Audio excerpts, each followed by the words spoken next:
এই পেরেশানির সময়, বিপদ আপদের সময় ওনাকে যদি জিজ্ঞাসা করেন ভাই কেমন আছেন, তো কি বলে?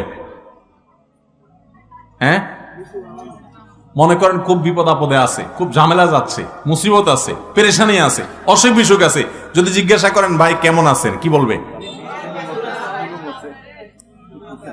কোন মতে আছি।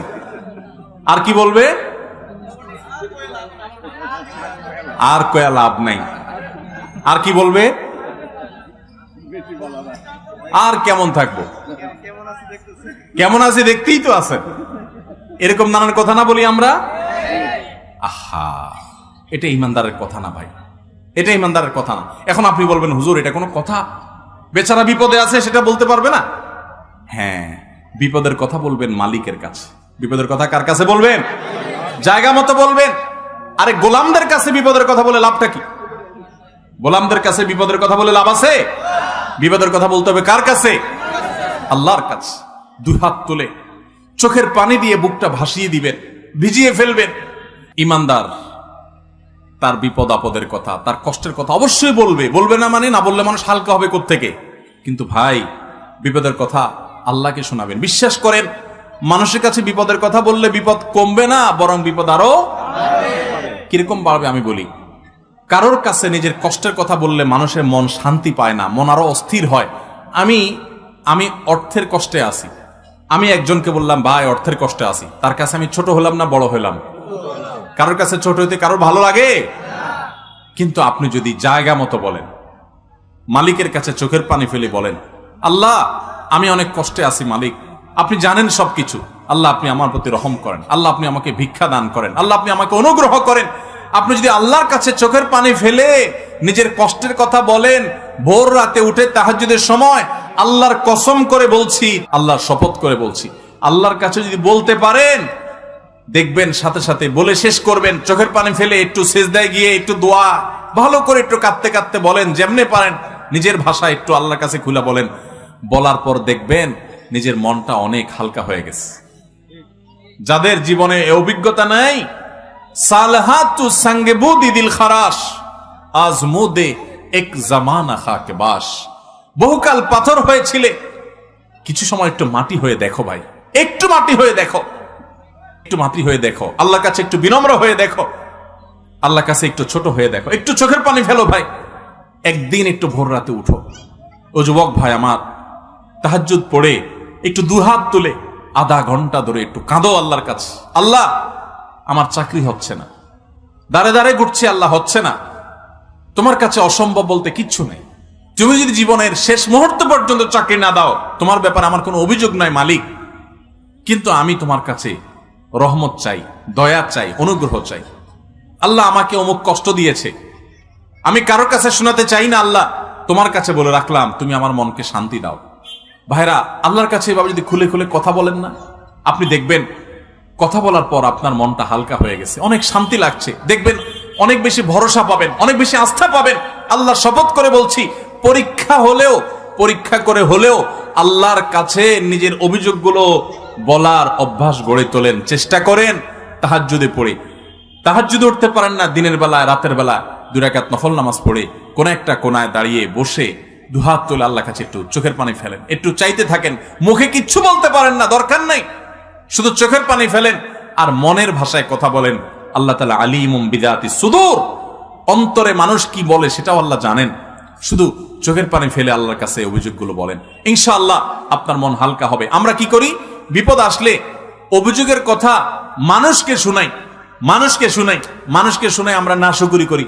যদি জিজ্ঞাসা করে কেমন আছেন, ভাই কেমন আর থাকবো, দেখেন না কেমন আছি, কি চলতেছে দেখতেছেন না, আমরা নাশুকরি করি।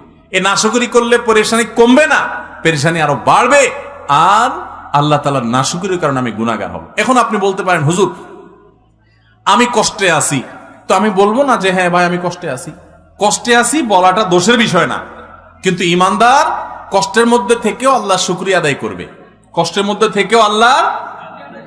এখন কেউ বলতে পারেন এটা কেমন কথা বললেন ভাই, কষ্টের মধ্যে থেকে শুকর আদায় করবে কেমনে?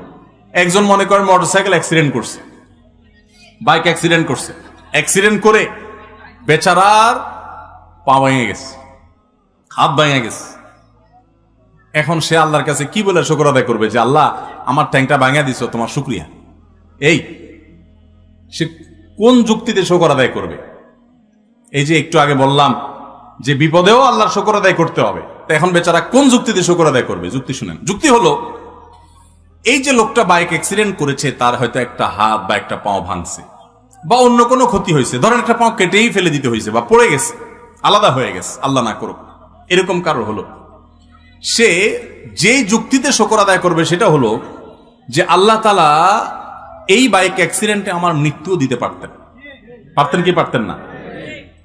অনেক মানুষ বাইক অ্যাক্সিডেন্টে মৃত্যুবরণ করে, অনেকের মৃত্যুও হয় না, এমন ভাবে পঙ্গু হয়ে যায়, এমন ভাবে ইনজুর্ড হয়ে যায়, আহত হয়ে যায় যে মাসকে মাস আইসিইউতে থাকার পর সেন্স আসে না, মরেও না বাঁচেও না। হয় কি হয় না? তো আল্লাহ রাব্বুল আলামিন আমাকে সেই অবস্থা দেন নাই, তার চাইতে আমি বহুগুণ ভালো আছি। অন্তত সেই দিকে তাকিয়ে ইমানদার বলবে আলহামদুলিল্লাহ, আমার একটা পাও ভাঙছে, আল্লাহ আমাকে তো জীবিত রাখছেন, আমার একটা পাও ভাঙছে, আর একটা পাও তো আল্লাহ ভালো রেখেছেন, আমার এই বিপদটা হয়েছে, অমুকটা তো হয় নাই। এরকম যখন চিন্তা করবেন তখন নগদ একটা লাভ হবে কি জানেন? একেবারে নগদ লাভ হবে। ওই কষ্ট যেটা আপনার হচ্ছে, আপনার পাও ভাঙলো, আপনার যে পেরেশানি, এই পেরেশানিতে সাথে সাথে একটা মানসিক প্রশান্তি পাবেন, কারণ আপনি নিজেকে এর চাইতে কঠিন পরিস্থিতির সাথে কম্পেয়ার এবং তুলনা করেছেন। তুলনা করার সঙ্গে সঙ্গে আপনার মনের ভিতরে প্রশান্তি অনুভব করবেন, আলহামদুলিল্লাহ আমি তো প্রাণে বেঁচে আছি। আমি তো অনেককে জানি যে সে অ্যাক্সিডেন্টে গিয়ে সে ব্রেইনে আঘাতপ্রাপ্ত হয়ে সেন্সলেস হয়ে সে আইসিইউতে, সে মাসকে মাস বছরকে বছর ভুগতেছে, বিছানায় সারা জীবনের জন্য শুয়ে গেছে, আর সে মৃত্যু পর্যন্ত উঠতে পারবে না, এভাবে তার বাকি জীবন কাটাতে হবে। আমি তার তুলনায় আল্লাহ অনেক ভালো রেখেছেন, যে পাও ভাঙছে 1-2 মাস পর ইনশাআল্লাহ ঠিক হয়ে যাবে, হয়তো কিছু পয়সা খরচ হবে, এর চাইতে বেশি পয়সাও তো খরচ হতে পারতো, আল্লাহ তাআলা আমাকে সেই তুলনায় তো ভালো রেখেছেন। এই কথা চিন্তা করে শুকর আদায় করবেন, এর নাম হলো ইমানদার। আল্লাহ তাআলা আমাদের সবাইকে সুখে দুঃখে সর্বাবস্থায় আলহামদুলিল্লাহ বলার তৌফিক দান। আমার কাছে অনেক মানুষ আসে অফিসে, আয়সা বলে হুজুর আমার বিপদের কোনো শেষ নাই, কোনো শেষ নাই। অনেক সময় মহিলারা আসেন, এসে বলেন ভাই একদিক থেকে তো মানুষ একটু সুখে থাকে, আমার স্বামীটাও মানুষ না, কষ্ট দেয়, শাশুড়িও অনবরত আমাকে কষ্ট দেয়, দুঃখ দেয়, আমি বাপের বাড়িতে গেলে বাপের বাড়িতে আমাকে কটু কথা শোনায়, মন্দ কথা শোনায়, তারা আমার দোষ দেয়, তারা পরিস্থিতিটা বোঝার চেষ্টা করে না। হুজুর এমন মহিলাও আমার কাছে ফোন করেছে, বলেছে হুজুর স্বামীটা তো অমানুষ অমানুষ, নিজের পেটের সন্তানগুলো বড় হওয়ার পর বাপের মতো তারাও অমানুষ হয়ে গেছে, আমাকে চিনেও না। আমি সেই সমস্ত বোনকে বলি যে আপনার স্বামী, ছেলে মেয়ে, বাপ মা সবাই অমানুষ, সবাই আপনার প্রতি জুলুম করছে, সবাই কষ্ট দিচ্ছে, আমি মেনে নিলাম। এই সকল কষ্টের বিনিময়ে যদি আল্লাহ তাআলা আপনাকে জান্নাত দেওয়ার সিদ্ধান্ত নেন, যে আমারে বান্দিকে আমি স্বামীকে দিয়ে কষ্ট দিব, খানায় কষ্ট দিব, অসুখ দিয়ে কষ্ট দিব, নানা রকম বিপদ দিব, এই বিপদগুলার কি একসময় শেষ আছে না নাই? শেষ আছে। আর কিছু না হোক মরলে তো শেষ হয়ে যাবে। মরার পরে কি স্বামী কষ্ট দিতে পারবে? শাশুড়ি কষ্ট দিতে পারবে? কে কষ্ট দিতে পারবে না। আপনার যত কষ্টই হোক এই কষ্টের একটা এন্ডিং আছে না নাই? একটা এন্ডিং আছে, একটা শেষ আছে। যদি আপনার কষ্ট শেষ হওয়ার পর আল্লাহ সুবহানাহু ওয়া তাআলা কিয়ামতের দিন আপনাকে বলেন বান্দা তোমাকে অনেক কষ্ট দিয়েছি, বিভিন্নভাবে পরীক্ষা করেছি, তুমি সারা জীবন 40, 50, 60 বছর কষ্ট করেছো, এই 50 বছর টানা বহু দিক থেকে কষ্ট সহ্য যে করেছো, তার বিনিময়ে তোমাকে অনন্ত অসীম কালের জান্নাত, যেটা শুরু আছে শেষ নাই, সেই জান্নাত তোমাকে আমি ওই 40 বছরের কষ্টের বিনিময়ে দিয়ে দিলাম। তাহলে এই ডিলিংসটা, এই আল্লাহর সাথে এই ডিলটা, আল্লাহর সাথে এই লেনদেনটা, এই বিনিময়টা, এই কম্পেয়ারটা দুনিয়ার কষ্টের বিনিময়ে আখিরাতে অনন্ত অসীম কালের জান্নাত যদি আল্লাহ দেন, তাহলে সেটা লাভজনক না লস? লাভ না? তো ইমানদার যখন এভাবে দেখবেন, তখন তার ওই দুঃখের মধ্যে থেকেও সুখের হাসি হাসতে ইচ্ছা করবে, সুযোগ তৈরি হবে। আল্লাহ ইমানদারকে এত বেশি সমৃদ্ধ করেছেন। নবী সাল্লাল্লাহু আলাইহি ওয়াসাল্লাম বলেছেন আজাবান লি আমরিল মুমিন, ইমানদারের পুরো বিষয়টাই তো পিকুলিয়ার, অদ্ভুত, আশ্চর্যজনক। কিরকম? ইন্না আমরাহু কুল্লাহু খায়র, ইমানদারের পুরো জীবনটা, পুরো লাইফটাই তো কল্যাণই কল্যাণ। ইমানদার হলো হাতির মতো। হাতি, বাংলা একটা কথা আছে না, হাতি বাঁচলেও লাখ মরলেও লাখ, এটা কথা বলে না? ইমানদার হলো সেরকম যে ইমানদার তার কোনো ক্ষতি নাই যদি সে সঠিক সিদ্ধান্তটা গ্রহণ করতে পারে, ঠিক মতো যদি স্টিয়ারিং হুইলটা ধরে রাখতে পারে, তার লসের কোনো সম্ভাবনা নাই। নবী সাল্লাল্লাহু আলাইহি সাল্লাম বলেছেন, ইন আসাবাহু খায়রুন, ইমানদারকে আল্লাহ যদি সুখ দেয়, শান্তি দেয়, টাকা পয়সা দেয়, সম্পদ দেয়, রোগবালাই মুক্তি করে দেয়, ভালো স্বামী, ভালো স্ত্রী, ভালো জীবন সঙ্গী, সঙ্গিনী, সন্তান সবকিছু দেয়, ভালো কিছু যদি ইমানদার পায়, তাহলে সে একদিকে তো ভালো কিছু পাইলো, পাইয়া আবার সাথে সাথে বললো এগুলো আমার কোনো ক্রেডিট কৃতিত্ব না, এগুলো সব আল্লাহর দান। সে যদি অন্তরের গভীর থেকে আল্লাহকে শুকরিয়া জানায় বলে আলহামদুলিল্লাহ, আমাকে যা দিয়েছেন সব আল্লাহ দিয়েছেন, আমি শুকরিয়া আল্লাহ করলাম, এরকম যদি সে করে, সুবহানাল্লাহ, তাহলে একদিকে সে সুখ ভোগ করলো, আবার সে শুকর আদায় করলো, শুকর আদায় করার কারণে জান্নাতের সুখ তার দাঁড়ায় গেল।